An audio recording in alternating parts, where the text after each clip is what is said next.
Fait. C'est Ah parti. oui. Bonjour à tous. Passez en direct. Passez en direct. Et oui, une erreur s'est produite concernant la destination de votre invité. Ah.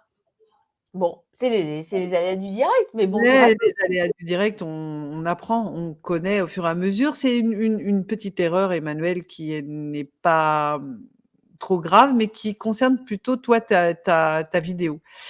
En tout cas, bienvenue à tous. On va pas vous parler de technique, pas du tout. Aujourd'hui, c'est plutôt sur le sujet de la reconversion. C'est la libre antenne. Donc avec Active Horizon et Attribut Conseil, nous sommes spécialisés dans la gestion de carrière, l'évolution professionnelle, les stratégies de recherche d'emploi, la haute placement, enfin tout ce qui concerne la relation au travail, la psycho d'ailleurs même, la psycho du travail. Oui. Et nous allons échanger ensemble. Donc, allez avoir la possibilité de poser des questions sur des problématiques de reconversion ou de mobilité professionnelle. Nous allons échanger pendant une demi-heure. Pendant cette demi-heure, voilà, nous, on va commencer par une thématique qui est la thématique du jour, c'est, Emmanuel, c'est rêve versus réalité. Voilà, C'est c'est-à-dire notre sujet. effectivement qu'il s'agisse de reconversion, d'orientation, d'outplacement, à partir du moment où on veut définir un projet d'évolution d'orientation professionnelle, ben, voilà, ce qu'on voulait effectivement évoquer avec vous. Un sujet qui revient beaucoup, lors de nos accompagnements, c'est effectivement, est-ce que c'est du domaine du rêve ou est-ce que c'est du domaine de la réalité? Est-ce qu'on peut concilier tout ça? Et c'est aussi un sujet très vendeur, c'est-à-dire réaliser vos rêves, et cetera. Donc on va Voilà. en parler, c'est vraiment, notre sujet du jour, mais il est tout à fait possible d'ouvrir sur d'autres questions évidemment, on n'est pas forcément que fermé sur cette question-là. En attendant que tout le monde se mette en place, je vais vous proposer d'écouter juste un tout petit, jingle qui va, passer et puis une fois que ce sera terminé, on pourra attaquer. À tout de suite. À tout de suite.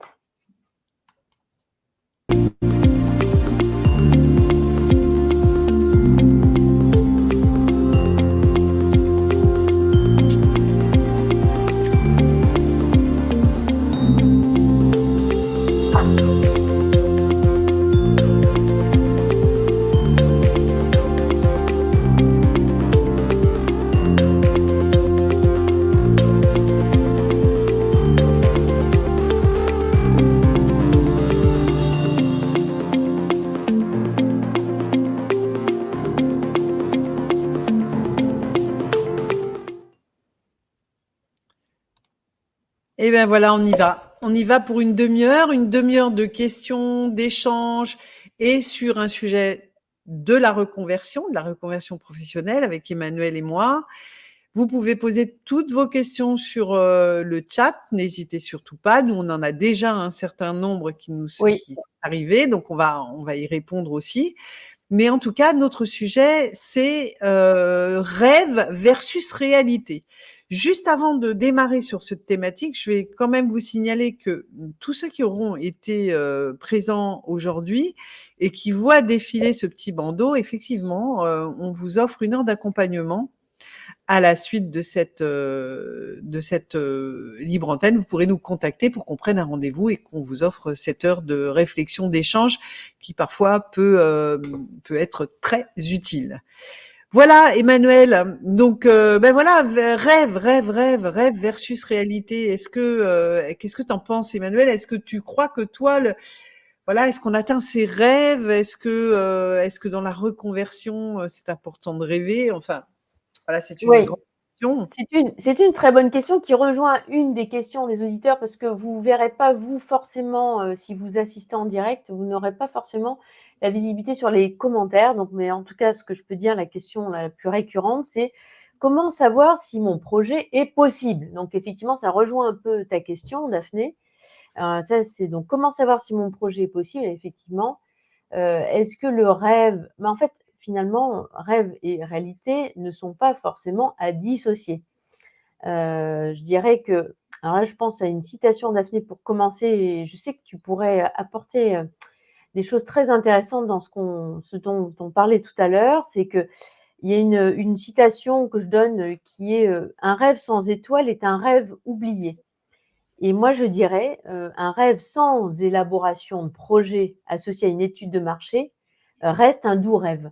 Et je pense que le rêve est utile, mais tu vas en parler, parce que je sais que tu as des choses à dire qui sont très intéressantes dessus, là-dessus on se rejoint complètement.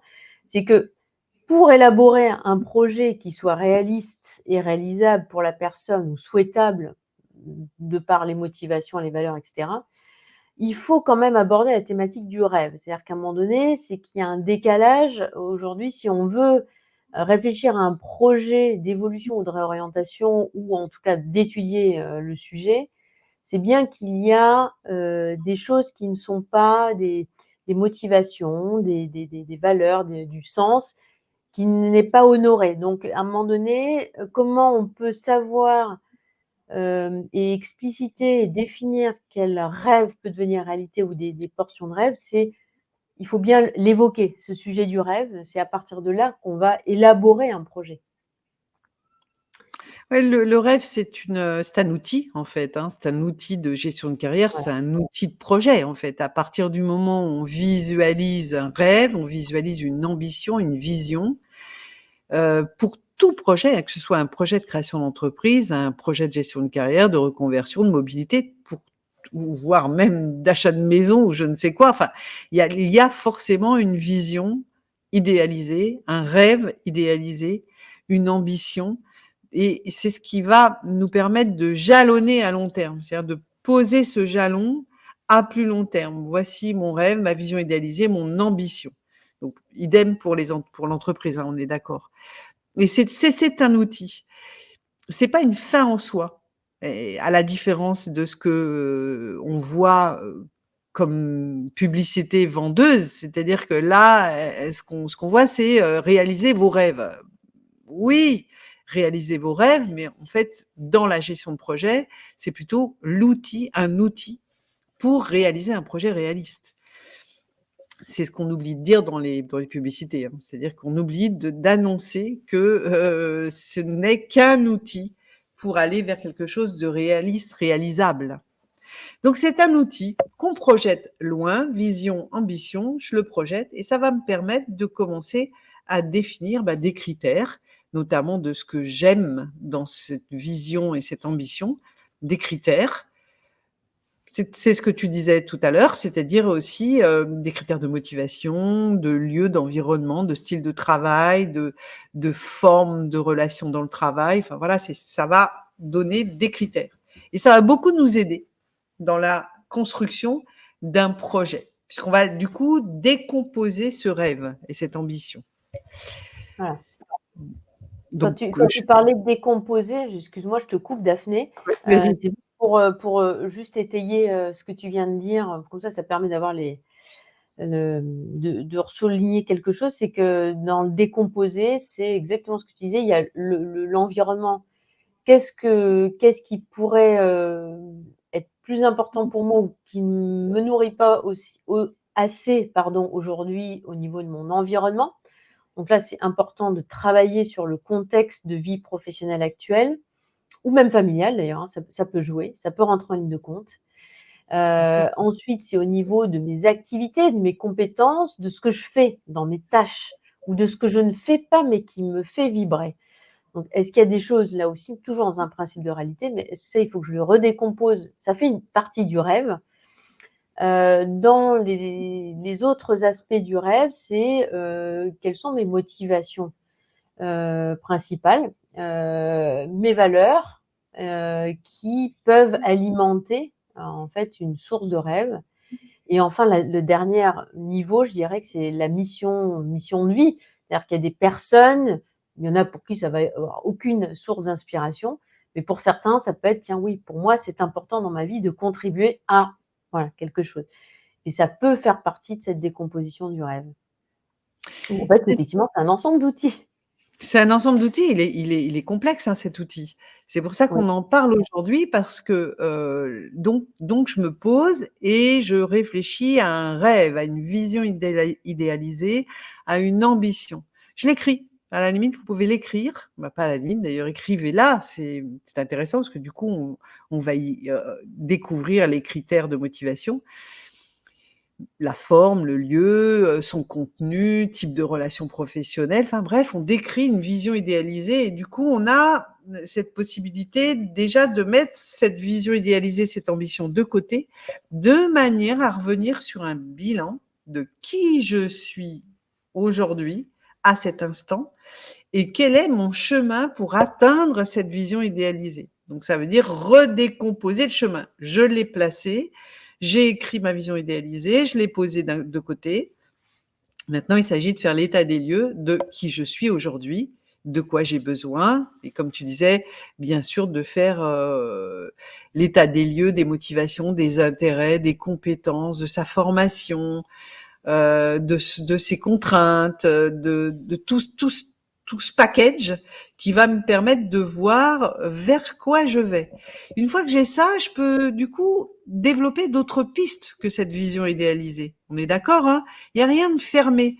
J'ai une vision idéalisée, mais quand même, j'élabore d'autres pistes à côté, de manière à quand même avoir une sorte de pas de côté, de plan B. Donc, j'ai une vision idéalisée, je l'ai posée de côté. Je fais l'état des lieux de mes compétences, intérêts, motivation, j'en passais des meilleurs, hein, qu'est-ce qu'il y a, valeur, personnalité, etc. J'élabore d'autres idées, d'autres pistes. Et là, on va commencer, hein, Emmanuel, à être beaucoup plus dans le pratique, dans le rationnel, et on va aller explorer.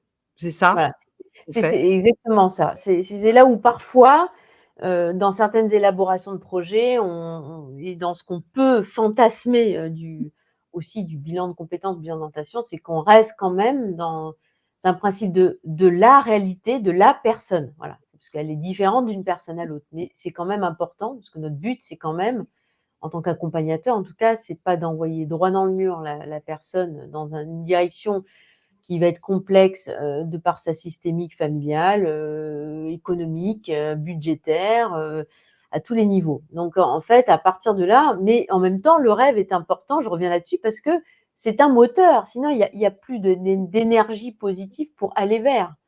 On va être plus que dans s'éloigner d'eux. C'est-à-dire que si on n'utilise pas quand même le rêve, le risque, pardon, c'est pas le but, mais le risque, c'est d'aller fuir une situation qui ne convient plus, alors que c'est pas vrai. Souvent, les personnes se rendent compte que tout ne n'est pas à laisser de côté. Au contraire, il y a plein de choses qui vont pas si mal et que c'est parfois juste le contexte qui est à remettre en question. Et au-delà de ça, c'est effectivement de se dire: «Bon, OK, j'ai de l'envie». Donc il y a de l'envie. Maintenant, cette énergie positive pour aller vers, on va effectivement étudier, eh bien, ce qui tourne en satellite. C'est-à-dire qu'autour d'un projet, c'est-à-dire qu'il y a un projet phare, mais il peut y en avoir d'autres. C'est là où souvent il y a aussi une idéologie un peu simpliste, où le bilan, on va penser que: «Ah, on va faire, voilà, le métier de nos rêves». Alors il y a ça, mais il y a aussi, peut-être d'autres projets auxquels, la personne n'avait pas pensé et qui permettent d'y aller petit à petit. C'est toujours cette histoire de petits pas, et de projets emboîtés les uns dans les autres. Comme un Tetris en fait. Et donc Exact. et là, et ben, comment on fait émerger tout ça? C'est qu'on va, je pense que c'est ce que tu allais commencer à dire d'ailleurs, Daphné, quelque chose que tu connais bien, tu es une spécialiste de tous ces sujets-là. C'est aussi, l'élaboration d'un plan concret, une stratégie de vérification de l'étude de faisabilité, en fait, d'un projet ou des projets. Qui vont en amener d'autres du coup. Ça va être effectivement, est-ce que, je vais, aller étudier le marché du travail? Est-ce qu'il y a des offres sur le bassin d'emploi que je vise? Combien? Est-ce qu'il ah bah tiens, je me rends compte qu'il y a d'autres métiers qui tournent autour là, qui peuvent être intéressants à investiguer. Est-ce que j'ai la formation pour? Ah mais je suis très éloignée, mais est-ce que je peux faire une formation? Est-ce que l'idée que je m'en fais aussi à travers l'étude des annonces est fiable? Est-ce qu'il faut que j'aille interroger des professionnels? Comment je fais? En fait, c'est une stratégie d'étude de faisabilité qui doit être mise en place de manière, très concrète. Je pense que c'est C'est important. ça, pas d'économie. En fait, il faut pas faire l'économie de l'analyse marché, de l'analyse secteur. Elle est longue, elle est fine, elle est nécessaire parce qu'elle va nous permettre de jalonner aussi peut-être des étapes intermédiaires pour atteindre un objectif ou en tout cas aller le plus près possible de cet objectif. Donc parfois, on a une vision, une ambition qui est plus éloignée. Admettons qu'on la pose à 5 ans. On l'atteindra peut-être pas exactement à 5 ans, pas exactement ce qu'on voulait, mais peut-être qu'on va s'en approcher. En tout cas, de toute façon, de définir une vision idéalisée, un rêve, c'est aussi un moyen d'élaborer des pistes.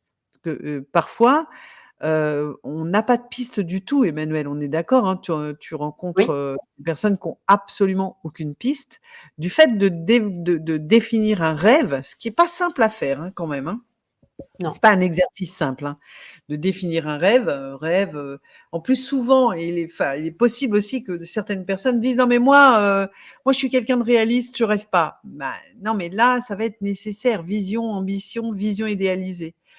Donc c'est parfois un exercice difficile à faire que de définir une vision idéalisée et de toute façon, il faut se rassurer, la réalité va venir avec l'analyse secteur, sinon c'est un fantasme en fait, hein. Donc l'analyse secteur, très fine, va nous permettre déjà de découvrir d'autres pistes, tu as raison Emmanuel, ça sert aussi à ça, mais aussi de bien définir, des étapes intermédiaires car possiblement, il est tout à fait possible d'atteindre cet objectif et que c'est finalement pas qu'un rêve, c'est Tout à aussi une fait. possibilité. Et puis c'est aussi, enfin, c'est l'occasion, alors peut-être que, c'est un petit peu hors sujet, mais ça fait partie des dommages collatéraux positifs. C'est-à-dire que le fait de faire cette démarche d'enquête, du marché du travail, il y a quand même un effet, un double effet qui se coule. C'est-à-dire que non seulement on acquiert, bah, des informations qui vont être utiles pour prendre une décision sur le fait d'y aller ou pas dans ce projet-là.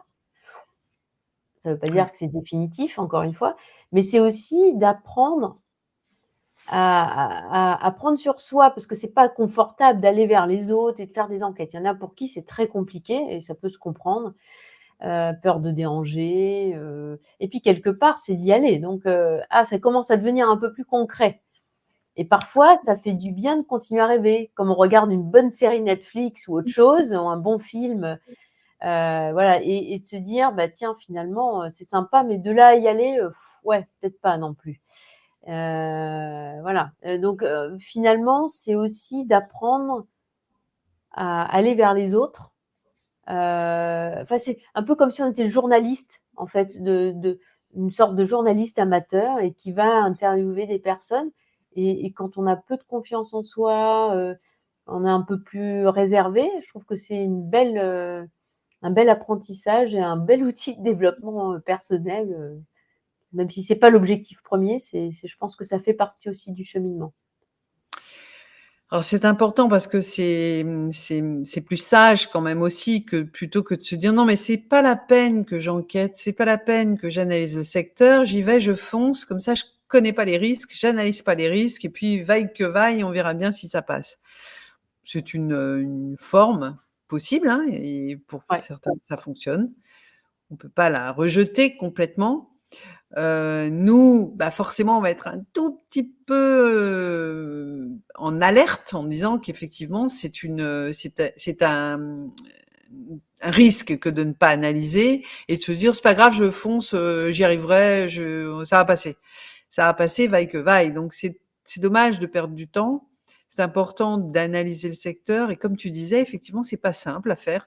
Mais il y a plein de moyens pour le faire maintenant. On a des réseaux sociaux qui sont très vastes avec des groupes, par secteur, par métier. Enfin, c'est un moyen aussi de poser des questions un petit peu plus tranquillement sans être, trop impliqué, trop en direct. On a plein d'outils pour le faire, hein, c'est tout à fait possible et dans son réseau, on a toujours quelqu'un qui connaît quelqu'un qui pourrait répondre à cette question ou à des questions. Alors, on n'a pas forcément besoin tout le temps de faire des enquêtes parce qu'on a aussi des fédérations qui sont extrêmement, forcément très au fait des prospectives métiers, qui ont analysé leur secteur, analysé leur métier. Donc parfois, simplement dans les observatoires de métiers ou dans les fédérations, on peut trouver une mine d'informations sur les chiffres clés, des nombres d'entreprises, chiffres clés des entreprises, type de salariés, type de métier. Là, on a des belles analyses secteurs, mais c'est quand même important. Comme tu disais, Emmanuel, c'est d'aller sur le terrain quand même pour discuter avec des professionnels terrain qui vont nous donner une vision un peu plus, Bah, peut-être un peu oui, c'est ça, différente. un peu différente, complémentaire et après je pense que dans ce que tu dis, ça me fait penser à quelque chose, c'est-à-dire qu'on peut y aller aussi par étapes parce qu'on peut quand on dit ça, ça peut faire peur, mais Mmh. dire: «Ouh là là, ouais, ça me semble bien périlleux». Il y a aussi les petits pas, c'est-à-dire qu'on peut décider: «J'y vais à dose homéopathique». Par exemple, tu évoquais les fédérations et toutes les accords de branche où tu as comme l'OPIEC ou voilà même les fiches APEC qui sont très bien faites. Il y a plein de choses, et vraiment par secteur effectivement, métier, mais tu as aussi, des podcasts par exemple qui sont sur des univers, enfin, heu, Des vidéos métiers, enfin, il y a vidéos vraiment métiers, de quoi. enfin voilà. Mmh. Pour explorer plutôt en 3D qu'en 2D, une vision métier dans son contexte. Voilà, donc il y a plein de petits pas à faire, je pense déjà, qui peuvent être des faisceaux d'indices et plus confortables, pour arriver à avoir une étude complète au fur et à mesure.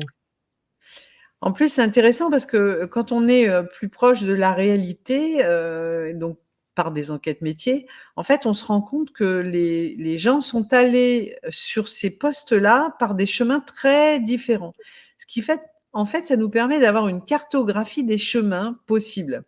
À l'école ou dans l'université, on nous dit voilà, si tu veux faire ce métier, il faut que tu passes par là. Donc, ils nous donnent un chemin. Bon. Et donc, nous, on est resté un petit peu avec ça, en se disant ah bah ouais, mon rêve, c'était de faire ce métier. Mais de toute façon, je me souviens, c'était un chemin et j'ai plus le temps, j'ai 40 ans, je peux pas refaire ce chemin. Enfin, voilà. C'est-à-dire un chemin et un seul. Or, c'est entièrement faux parce qu'en fait, on voit que dans la réalité, eh ben, les gens sont allés sur des postes ou des métiers par des chemins très différents. Et c'est intéressant parce que du coup, ça nous multiplie les possibilités de chemin pour aller vers ce rêve ou cette vision idéalisée. Et du coup, ben, nous, on a notre carte possible. C'est-à-dire que du coup, on a cartographié le secteur, cartographié son métier, cartographié les chemins, les routes, les ronds-points pour y arriver. Et du coup, on va pouvoir, avec nos propres contraintes, définir une stratégie pour aller au plus près de notre destination.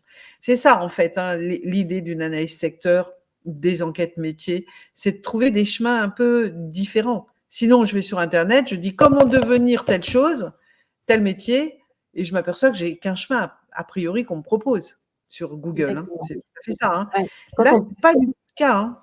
Quand on parlait Pas du des alternatives, c'est tout à fait ça, hein, c'est exactement ce que tu évoques et c'est vrai que pour la confiance en soi, encore une fois, tu viens d'évoquer un sujet ultra important. C'est-à-dire qu'il ouais, y a des personnes qui disent: «Ah oui, mais non, mais là, j'ai pas du tout le profil, donc c'est c'est ça. même pas la peine».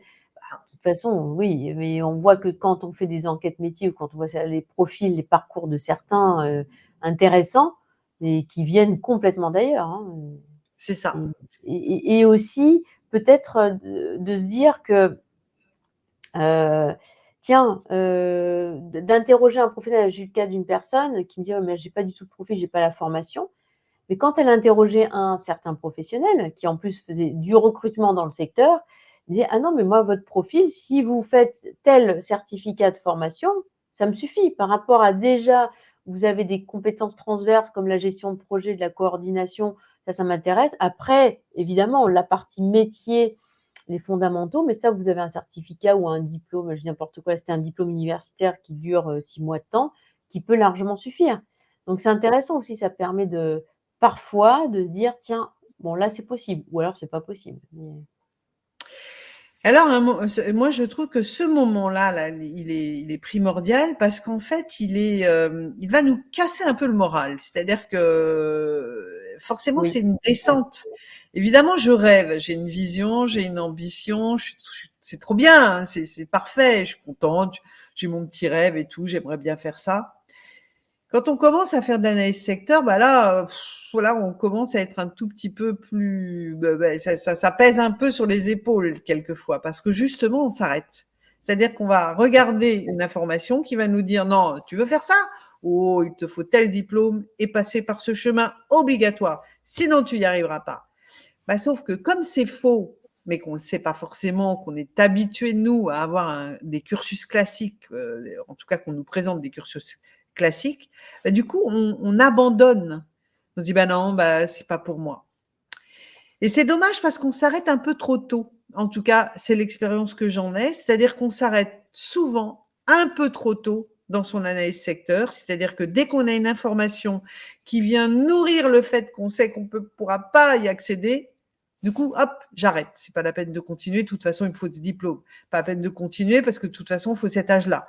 Pas, etc. Ben non, justement, non, faut pas s'arrêter. Il faut aller plus loin pour affiner l'analyse, rencontrer des professionnels pour bien connaître les chemins, et puis avoir du feedback aussi, parce que les professionnels, ils nous apportent du feedback sur notre profil, comme tu viens d'expliquer, Emmanuel, justement, parce qu'en fait, on ne sait pas parfois les besoins aussi. Si moi, je regarde comment on recrute des consultants, bah, en fait, détrompez-vous, hein, c'est pas forcément le chemin qu'on vous a dit sur Internet. Il y a les soft skills, l'expérience, ce que la personne représente, comment elle se comporte, enfin, tout y est quand même. Il y a quand même une importance là-dessus. Tout à fait. Donc, je reviens sur le fait que si je m'arrête à au moindre obstacle, bah, c'est dommage parce que je perds des informations, je perds des chemins potentiels et je perds des points d'étape pour atteindre un objectif plutôt sur une vision, une ambition. Donc, primordial, primordial, primordial. Puis en plus, c'est Alors très après, intéressant. ça peut, Daphné, ça peut aussi parler, c'est-à-dire qu'il y a des personnes qui me disent, bon, je vais pas plus loin, et puis quand on y réfléchit, on pose des crayons, on discute un petit peu à bâton rompu et on se rend compte que la personne va dire, vous pourriez vous dire, bah, tiens, finalement, c'est parce que je me rends compte que ça vibre pas assez, enfin, c'est pas assez moteur, j'ai pas assez d'inconfort aujourd'hui dans mon poste pour me dire, je suis prête à changer. Ceci étant dit, ça revient sur notre dernier live, Daphné, c'est que on évoquait la notion du temps. C'est-à-dire qu'on peut très bien, comme tu dis, ça nécessite de continuer à approfondir. En plus, d'un professionnel à un autre, c'est comme nous dans notre cœur de métier, on nous choisit par rapport au feeling aussi, indépendamment de l'expérience. Bon, effectivement, l'expérience me semble importante, mais au-delà de ça, effectivement, il y a toujours une subjectivité. Et y compris dans les enquêtes métiers, tu as toujours une subjectivité de la personne que tu vas interroger, qui va te donner un certain retour, alors que d'autres vont te dire, selon qu'eux-mêmes sont fatigués ou toujours motivés dans leur cœur métier, ils vont pas donner le même feedback, ce qui est important. Donc je pense que c'est aussi ne pas perdre de vue que ça peut aussi continuer dans le temps, les enquêtes et l'étude de faisabilité, même si vous menez 2 projets en parallèle, où il y a 2 projets qui émergent, il y en a peut-être un qui va être plus mis au second degré, enfin au second plan, pardon, et le premier qui va se mettre en lumière, mais vous allez continuer ces plans d'action. Ou le premier projet que vous avez mis en lumière va venir nourrir le deuxième. Emmanuel, on arrive à la fin de notre Oui, libre antenne, ça passe vite, hein, il y en aurait encore c'est fou, beaucoup hein? à dire. En tout cas, n'oubliez pas de Oui. cartographier, de fixer la vision, le rêve, la vision idéalisée, de faire des vraies analyses secteurs, de bien cartographier les chemins pour atteindre son objectif et de se dire que la vision idéalisée que nous avons, c'est un point d'ancrage vers lequel je peux aller pas à pas ou un petit peu à côté selon mes contraintes et l'année secteur que j'aurais faite et les étapes de formation si nécessaire, etc. On est obligé de s'arrêter, Emmanuel, ça va très vite. Eh oui. Vous avez une heure d'accompagnement offert. Si vous avez écouté cette libre antenne, vous pouvez nous contacter pour un rendez-vous. On répondra uniquement en vous offrant un rendez-vous où on se pose pour réfléchir à la reconversion professionnelle. Merci beaucoup à tous. Emmanuel, on arrête là.